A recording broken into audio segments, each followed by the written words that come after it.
These town fans display their banners and flags on Cup final day. Picture, Owen Hines, ARCHANT Archant Terry Hunt, an Ipswich Town fan for 50 years, looks back at the FA Cup final of 1978, on the 40th anniversary of the Blues beating Arsenal 1-0 at Wembley. Blues fans in good spirits on the way to Wembley. Picture, Owen Hines, ARCHANT Only. More, ahem, mature football supporters will remember just what a big deal FA Cup final day used to be. In stark contrast to these days, when the game itself is squeezed into suit TV schedules, in the 1960s and 1970s Cup final day was the biggest day in the footballing calendar. It was just about the only game which was live on TV, and the television companies made the most of it. Both the BBC and ITV gave the whole day over to the build-up to the match, which always kicked off at 3 p.m. As a young fan, I would settle down to watch hour upon hour of football. Heaven. Even if some of the TV was just a little bizarre. Who remembers Cup Final Mastermind, Cup Final Let's Say Knockout, and even Bob Wilson interviewing a Labrador? I laughed it all up, but never did in my wildest imagination did I think that one day my team, Ipswich Town, would feature in this oh-so-glamorous highlight of the football year. But as the 1970s progressed, the great Bobby Robson took our club to unexpected heights. Suddenly, we were one of the best teams in the land, always finishing near the top of the league, competing in Europe, and enjoying cup runs. In 1975, we all suffered the gut-wrenching disappointment of losing controversially to West Ham in the FA Cup semi-final. Referee Clive Thomas disallowed what Town fans to this day believe were two perfectly good Brian Hamilton goals. The burning sense of injustice drove players like Mick Mills, George Burley, Brian Talbot, and Clive Woods to an even greater determination to taste FA Cup glory. All aboard the Wembley Express. Town fans on board a coach to the famous stadium. Picture, Owen Hines, ARCHANT. The opportunity came in 1978.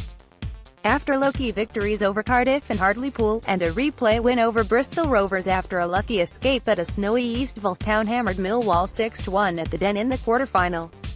Memorably, West Brom were seen off in the semi-final at Highbury. I'll never forget the delirious scenes in the clock end as we celebrated reaching the cup final at last. How many renditions of "We're All Going to Wembley" did we belt out? Saturday, May 6, 1978, was the big day. I was away at university and had only seen one game in the cup run. But my dear old dad, bless him, got tickets for the football fans in the family, him, my sister, and me. What do I remember of the day? The sheer excitement of being there, and the dread of losing. We were with thousands of other Town fans at the tunnel end, squeezed into the banner-waving throng you see in all the photos. My recollection of the game is hazy. I remember Mariner hitting the bar, Warkey twice thumping shots against the same square inch of post, and Pat Jennings' save from Burley's header. At that point, I had a real sinking feeling. We'd had all the play, hit the woodwork 3 times, and yet we hadn't scored. Surely the scene was set for Malcolm McDonald to get an undeserved winner for Arsenal. But, as we all know, along come the most unlikely and yet most fitting scorer. Roger Osborne, the boy from Otley, closed his eyes and slammed a left-foot shot into Arsenal net. Cue pandemonium at our end. But we still had 13 nervy minutes to endure before, at long last, the final whistle went. We'd won the cup. Ipswich Town fans enjoy their club's FA Cup victory. Picture, Owen Hines, ARCHANT. Mick Mills lifted the trophy and the boys went on a deliriously happy lap of honor. Was that a crafty fag, Mr. Hunter and Beattie? Hundreds of happy people lined the bridges over the A12 between London and Ipswich to wave to the triumphant blue and white army as it made its way back to Suffolk. The following day, thousands lined the streets of Ipswich as the team paraded the trophy from an open-top bus. Great days. Will we ever see the like again? Our FA Cup final victory taught me a very valuable lesson, to make the absolute most of marvelous days like that one.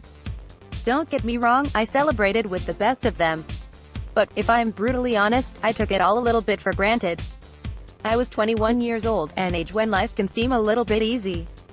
By 1978, Town had been established as a top club for several years. In my foolish youth, I assumed that happy state of affairs would last forever. Town fans outside Wembley before kick-off. Picture, Owen Hines, ARCHANT. So, while I loved our FA Cup victory, I suppose I sort of assumed that these occasions would come thick and fast in the coming years. Of course, we had the UEFA Cup 3 years later, but after that, harsh reality arrived. No longer were Ipswich a major force in English football and, eventually, we were relegated. Nightmare. So, the next time a big Wembley occasion came around, I made absolutely certain I made the very most of it. Mind you, I had to wait a while, 22 years, to be precise. I'm deliberately forgetting the Charity Shield final. It was, of course, the playoff final of 2000, which Ipswich Town reached after so many disappointments. I was the ADT editor by then, and Chairman David Sheepshanks very kindly invited my wife Jane and me into the Royal Box. What a great occasion. A thrilling roller coaster of a game which Town won in cavalier fashion.